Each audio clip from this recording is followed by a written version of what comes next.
Kale mukutu gwa Jonathan exclusive kwe tuli nate okubanga tukwasaganyiza ensonga wano nawali olwaleero nkuleetedde musajja mukulu Kafudu MC Kafudu omu ku banfanfe simanyi bakati akyali nfanfe omusajja Gravity Omutujju fena tukimanyi Gravity ya trending akadde kano olw'ebintu byavuddeyo n'ayogera oba oli awo bamu byabalese ng'emitima ajennyamidde mu mbeera emu oba endala. So njala tuwaye mukone Kafudu oba tutandikire wa?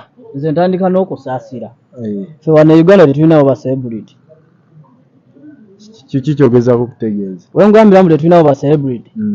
Ba celebrity abandibadde nga bebamu ku bo betulabirako. Ng'era twandibadde nga batuzaamu nnyo essuubi. Kuba nze mbadde ngobera nnyo Gravity oyo. Naye ayinawo we yandeka n'ensigalira. Atya? Ayina system gye yatandika okukola. Omanyi omuntu omugezi ng'obadde ogoberera omuntu. Si buli muntu bw'ayagala omuntu aba amwagalako biri by'akola. Gravity abadde nga y'omuvubuka abadde alina kyataddewo nga y'omuvubuka ayeeyita mbu wa ghetto youth ng'alina kyataddewo. N'omugobererako olw'ekyo ekintu ky'ajja akola ate bw'atandika okulaga mbu ebiri mu ggwanga ye tebimuluma kuba ye tabiraba. Yagambye amalwaliro gavumenti ge yazimba gamala, Kiruddu emala, Kisiru Mulago zimala. Simanyi kyobana kiryokozesa olulimi kyetaagisa gavumenti kwongerako malwaliro. Anti kati nyina ye tannalwala kuba ye era nyina bw'analwala oba abaana be bwe banalwala bagenda batwala mu zikesi clinic. Naye Gravity essaawa leero kati omuntu amulaba oyo ali eyo wansi atasobola kugenda wano mu kesi clinic kuba amalwaliro kati agalwa ne Uganda ge bayita amalwaliro ze zikesi clinic. Mulago likyali ddwaliro eddagala gye liri Kafudu gye liri Mulago waliyo abawona ng'eddagala lya bwereere era osobola okugira omuntu oba oyagala awone. Muleke nga bujubisa bantu Mulago wali eddagala lya bwereere era otuuka ne wali ne bakuwandiikira n'ebbaluwa ne bakuwandiikira eddagala ly'olina oddigula ne bakukulaga pharmacy gy'olina oddigula ng'etunula ng'omuntu ate eri awo ku ddwaliro kati liba ddwaliro lya ggwanga. Kati n'essaawa ya leero eddwaliro alisaba principal. Ani alisaba? Gravity. Kisiru nakyo. Ate kati principal ebyo tulina bimusaba nga tuli ku ntebe kati tulina tulwana nnyo tumuteeke ku ntebe tulabe ebyo by'anaakola. Essaawa zino asobola olaba tosobola kukola wadde oluguudo luyingira wammwe waka ate ozimba eddwaliro. Kandi okusinziira ku Gravity yagamba omukulu ono alinamu kasente alina ettaka ddene One Life Beach bagiraba ekoma eri era yagamba teyamusabye kinene nti omukulu abaweeko ka 5 ku 10 oba 10 ku 10 bazimbeko eddwaliro. Kati kankubuuze kagambe ekintu kimu Sebusiru bwanjo kabutanyinizo ate mulimu omuntu okwagala nnyo manye no media gana amawulire ogalage gakuwanika ate era ge gakusuula bw'ogezanga n'osiriwala ng'otandika okwogera ebitakwatagana omanye oba ofuuse omuwumba tuutu. Kati Gravity essaawa zino oli muwumba tuutu by'oyogera n'oba nga tewasoma oba olina okuba ng'olinako amagezi amazaale okiwulira oyo kyali musiru nnyo emirundi gyonna okusinziirako ebyo yayogedde era ekkooti y'abantu essaawa zino ndowooza eri mu mukangavula. Naye kati Kafudu kyenjala kubanga twamulabe yakutte obusawo bwa sementi bwabadde bubiri n'abutwala ku One Love Beach ne bamuggulira n'abuyingiza n'agamba yakoze ki akoze contribution ye eddwaliro lyayagala principals. Kati kyekugambye olina kino kikino amanga Sebusiru bwanjo kabutanyinizo kyogamba mu ba Gravity waawe bonna bali bulungi akwate jambye era tuleetera kugenda kunoonyereza famire ye ku muswa era kwongera mukuba akwate sementi kati kyoga Gravity yenna azitobwensa obubeeza sementi akwate kale sementi agende ku kyalo gye yazaalibwa wali abakadde wali abali obubi abasula mu buyumba nga bukudde mu mbinabina akwate oyo sementi waba awulira kale ayaga kuzimba ddwali alumirwa nnyo abantu akwate sementi oyo amutwale ewaabwe gyazaalibwa ku kitundu gyazaalibwa azimbeko ennyumba bajja namutendereza nnyo aleme kweyingiza mu byabufuzi byatasobola kuba oyo era agenda kuddamu kutuwolomera kati oba leero agenda kuwoloma yeeyambule. Naye Kafudu soka nkubuuzaawo wennyini do you think solution ya bino byonna erina kubeera mu bantu kuvuma oyo abavuddeyo n'endowooza anti uliriza omanyi lwaki tuli bwe tutyo amazima jjona kamba bulemu amazima abantu tuli bubi okitegeera omuntu takuvuma mbuba olw'okuba kuwalana n'okusinziira ku byoba oyogedde ku ngeri gy'abadde akutwalamu n'engeri gy'abadde akuyisaamu n'endala gy'abadde akulabamu si gwe gw'abadde asuubira okwogera ebyo abantu bali bubi jo n'essaawa zino gweoyinza okuba ofunye ekyokulya naye waliwo omuntu ali wali semaka alina abaana n'omukyala omukyala ali lubuto talina wadde kyakulya ali mu ddwaliro owa bodaboda ali muvuga boda piki ye bagikutte omukyala ali mu lubuto ali mu ddwaliro agenze kuzaala naye talina wadde olwataano muyandijje piki ogenda okukola ki ajjanjaba omukyala piki bagikutte omukyala ali mu ddwaliro ne mu ddwaliro baagala ssente nga tolaba lya gavumenti nandi kati ye Gravity agambe ensonga zonna tezimukwatako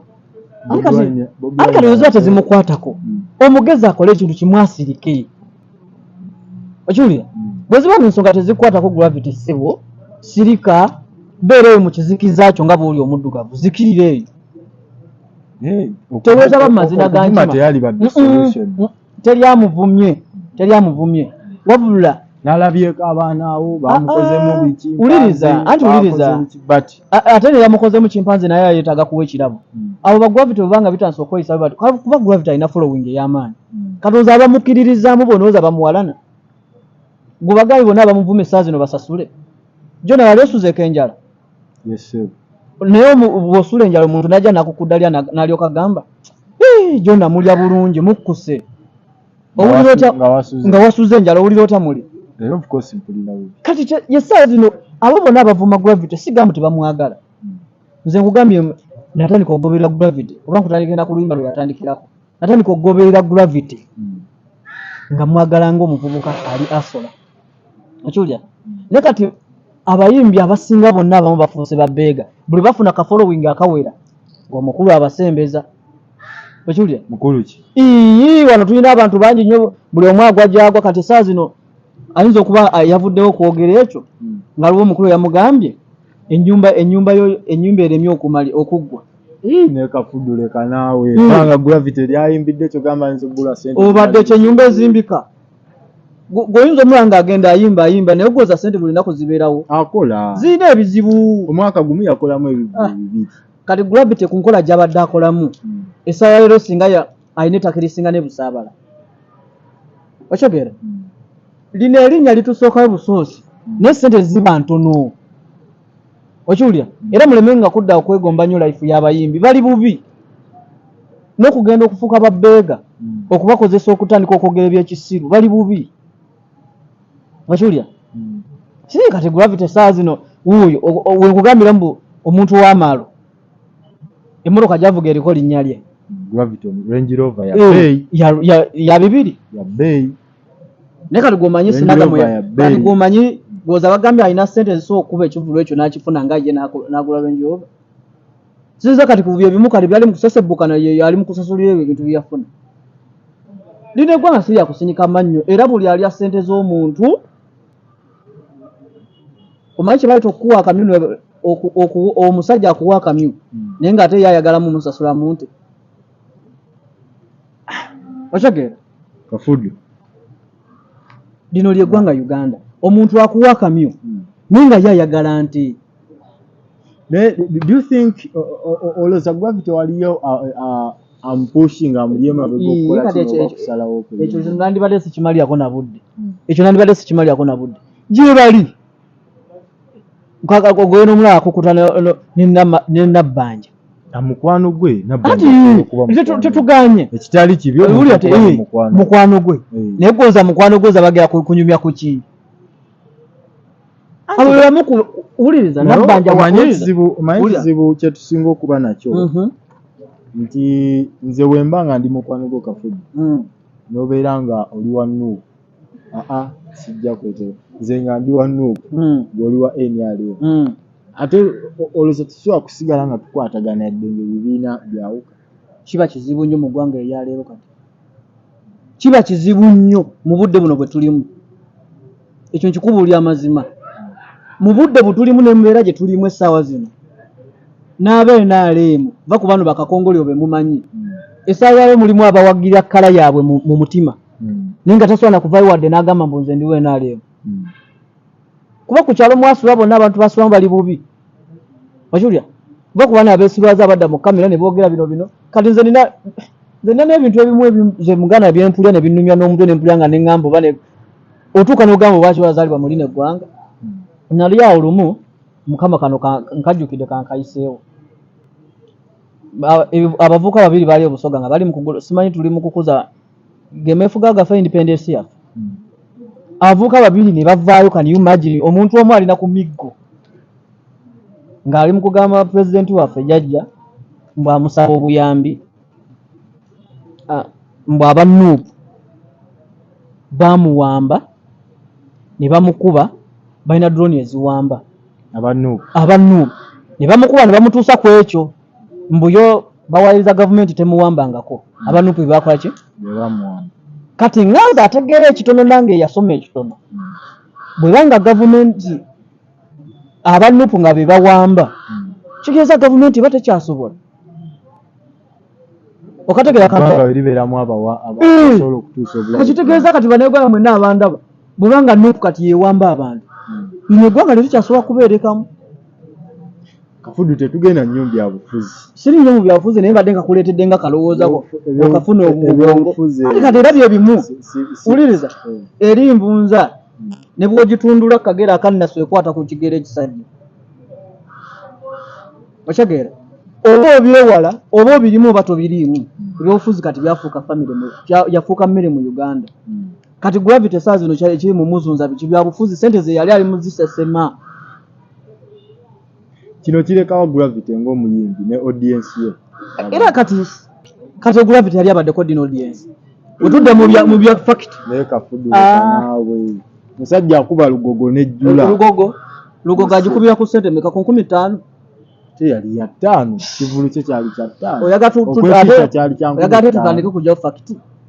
Okwepicha kyali kya 10. Sente zaffe z'omuwoomusolo era ze ziri mu Gravity. Gravity ali yakubye kwa lugogo n'ogamba mukati obadde mu bivulu tetwaga kusaliriza mbu tuli ku side eno tuli ku side eno. Ngamba lugogo wali oyingidde ng'ekivu kya Gravity kibeerawo n'oyingira ku alaali. Nze kenyini nza gamba ngo bajja okuba muli mugundi yemu mutambula mu bintu bya musician nobeera ne tiketi ngaaga. Okitegeera Gravity alina ekintu kimu talina kukola loss. Mu kukola loss erinnya lya siganga alikuuma nenga bagabye ticket ye Gravity. Oba afunyeewo 5 nga byebibye 10 kalubeerenga lwa ticket eri tanapu ya kuba akimanya aba media musabula. Okiwulira era akimanyi bulungi nnyo mulina kukola ekyo. Omuntu wano nze gwenda yakuba lugogo ebyaddala n'agikuba. Yali ono omukyalo ono gwe mugamba alina ebinnya ku kabina ye yakuba lugogo ebyaddala bya siriyasi wininwaji tugenda anti kyekyo kyekugambye naye otanza kuba lugogo tutagikubangako ebyaddala tudde mu mazima naye yennyini akimanyi. Abo abantu bawalampa waba tategera bya bufuzi adde ebbali asirike. Kati Kafudu singa kijja ne bakuteera wali Gravity akadde kano bigambo kibenza okumugamba. Ate nze ndi musajja ate erya ntama nze sitiisibwatiisibwa bamutadde wa nenkya muleeta era mukugambirawo 5 kubuulire 5 ngaffe mu bageto yuti awo ba weddukanidde awo yepamidde boyi.